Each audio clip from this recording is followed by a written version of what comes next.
Banyak orang yang bertanya kepada saya, "Bang, kenapa data saya itu masih baru? Saya belum pernah minjol, tapi kok ditolak terus, Bang? Itu gimana sih?" Oke, begini penjelasannya ya. Assalamualaikum warahmatullahi wabarakatuh. Balik lagi di channel Sekelas Pinjol. Channel ini akan membahas masalah seputar aplikasi pinjaman online, baik yang legal atau yang ilegal, permasalahan gagal bayar, dan berita-berita tentang masalahan berita pinjol. Gimana teman-teman, kabarnya sehat selalu ya untuk kita semua. Semoga kita diberi kemudahan dan kelancaran untuk melunasi hutang-hutang kita. Amin.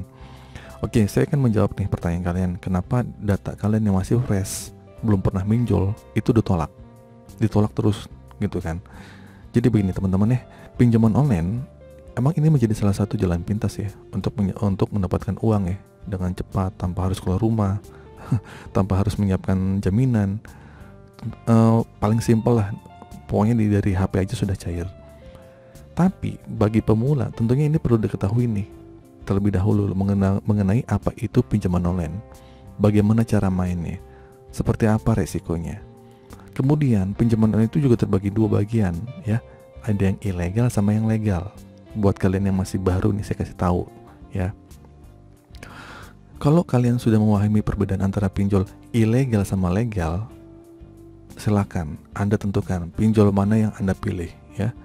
Namun kali ini nih saya ingin memberikan trik bagaimana solusi jika data Anda masih fresh alias masih belum pernah pinjaman kemanapun, alias masih bersih, namun pinjaman online kalian selalu ditolak, baik yang ilegal ataupun yang legal. Oke, langsung saja nih saya jelaskan. Yang pertama, pastikan syarat wajib utama pinjaman online itu lengkap. Oke, yang pertama tentunya pastikan syarat wajib utama pinjaman online itu lengkap seperti KTP sama rekening yang aktif. Itu aja. Apa slip gaji, BPJS, NPWP itu tidak wajib. Memang untuk beberapa aplikasi pinjol memang membutuhkan verifikasi data terlebih dahulu ya. Namun kebanyakan aplikasi pinjol, apalagi pinjol ilegal, mereka itu sebenarnya nggak perlu ya mengutamakan itu. Yang mereka lihat adalah beberapa bagus riwayat pinjaman kita di aplikasi pinjol sebelumnya. Nah itu intinya. Jadi kalau kalian nggak pernah minjol, itu kadang susah. Kalau kalian di riwayat sebelumnya kalian susah, nggak pernah sama sekali, nggak ada riwayat sama sekali, itu kadang pinjol tuh malas ngasih kalian. Nah, lalu bagaimana nih bila ada aplikasi pinjol yang mengharuskan kita untuk menandakan slip gaji atau ID card kerja? Sebenarnya persyaratan itu bisa kita ganti ya dengan data lainnya seperti SIM, KK, atau kartu keluarga lah. Yang lainnya bersangkutan dengan data pribadi kita gitu kan. Apa benar bisa? Ya beberapa teman akhirnya bisa lah gitu kan. Alhamdulillah di ACC gitu kan. Nah yang kedua nih, syarat yang kedua, jangan asal mengisi kontak darurat. Nah ini kalian mau minjem kontak daruratnya tapi sok-sok ngasal. Banyak sih yang berhasil tapi kan kebanyakan ditolak juga. Nah peran yang gak kalah penting yaitu mengisi kondar atau kontak darurat. Pastikan nih ya, kontak darurat yang Anda daftarkan adalah kontak yang aktif, dapat dihubungi, dapat menjawab pesan ketika si aplikasi pinjol itu meminta verifikasi data. Karena kontak darurat ini juga membutuhkan kelancaran pengajuan data. Selain kontak darurat ini nih, bahwa aplikasi pinjol itu terutama yang ilegal itu dapat mengintip bahkan menyimpan semua data-data kontak yang ada di HP kamu. Kok bisa? Iya bisa. Mereka itu bisa melihat sampai menyimpan semua kontak yang ada ketika Anda memberikan izin untuk membaca kontak ketika Anda baru buka aplikasi itu gitu kan. Nah, bila kita menolak untuk memberikan izin tersebut, tentunya aplikasi tidak akan berjalan. Benar nggak?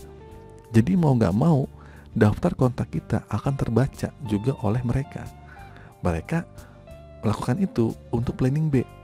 Karena jika suatu saat sudah waktunya Anda membayar atau kalian gagal bayar, mereka itu bisa menghubungi semua kontak-kontak yang telah mereka simpan sebelumnya. Terus bagaimana Bang mensiasatinya? Triknya, jangan simpan nomor-nomor yang penting sebelum mengajukan pinjol. Simpan aja nomor-nomor yang sekiranya suatu saat jika nomor kontak darurat Anda teror, adalah orang-orang yang tidak akan buat Anda malu. Misalnya jangan sampai nyimpen orang tua, jangan sampai nyimpen kontak-kontak seperti teman, kakak, keluarga, dan atasan lah, jangan sampai. Nah, terus Anda juga bisa menambahkan kontak fake nih ke dalam kontak Anda supaya memperkaya kontak Anda. Kontak fake itu maksudnya kontak palsu lah ya. Nah, sehingga ini lebih meyakinkan dari aplikasi pinjol sendiri itu untuk mengaksesi pinjaman kalian. Nah, selain itu ketika Anda diteror atau ketika Anda gagal bayar, yang kena adalah kontak fake tersebut. Terus gimana Bang untuk mendapatkan kontak fake? Nanti saya tulis di deskripsi ya. Kalian boleh klik lah link itu. Yang ketiga, perbaiki riwayat panggilan atau SMS Anda. Nah, salah satu yang aplikasi pinjol itu dinilai dari kelulusan pinjaman kita adalah daftar riwayat panggilan Anda, panggilan SMS kita. Karena jika riwayat panggilan SMS kita terdaftar aktivitasnya dengan daftar kontak kita, si analis aplikasi pinjol akan menilai bahwa data-data yang kita ajukan adalah real atau asli. Demikian juga sebaliknya. Jadi pastikan sebelum mengajukan pinjaman online, Anda bersihkan dulu tuh spam tawaran pinjol yang suka masuk melalui SMS. Karena dengan itulah si aplikasi pinjol akan menilai bahwa kita sudah melakukan beberapa pinjaman online di tempat lain gitu kan. Nah, ini kurang baik untuk penilaian pengajuan kita. Lalu bagaimana Bang solusinya? Ya, gunakan fake SMS atau fake call untuk memenuhi komunikasi kita lah. Dengan kedua aplikasi ini, Anda bisa memanipulasi lalu lintas komunikasi Anda. Ya, Anda bisa mengatur jam, berapa lama Anda panggilan masuk SMS, dan berapa kontak Anda. Kemudian membuat minimal 10 komunikasi. Dengan begitu, riwayat Anda akan terlihat lebih baik. Ya, fake SMS sama fake call gimana Bang? Kalian downloadlah di aplikasi, itu ada di Play Store. Jadi begitu ya teman-teman ya. Dengan 3 trik, semoga yang ditolak terus bisa diterima. Yang pertama, pastinya syarat wajib utama pinjaman itu sudah lengkap ya, seperti KTP, nomor rekening itu aktif berdasarkan rekening kita. Yang kedua, jangan asal mengisi kontak darurat. Yang ketiga, itu perbaiki riwayat panggilan atau SMS Anda. Yang selanjutnya adalah ya berdoa aja, semoga kalian di ACC. Tapi intinya begini teman-teman ya, data fresh atau nggak fresh, yang penting bagaimana kalian mengisi datanya sesuai lengkap ya, karena itu juga untung-untung juga. Kadang orang sudah langsung lengkapnya tapi masih aja ditolak. Pada intinya kalau fresh itu, kalau kalian nggak pernah minjol sama sekali, itu kalian biasanya ditolak.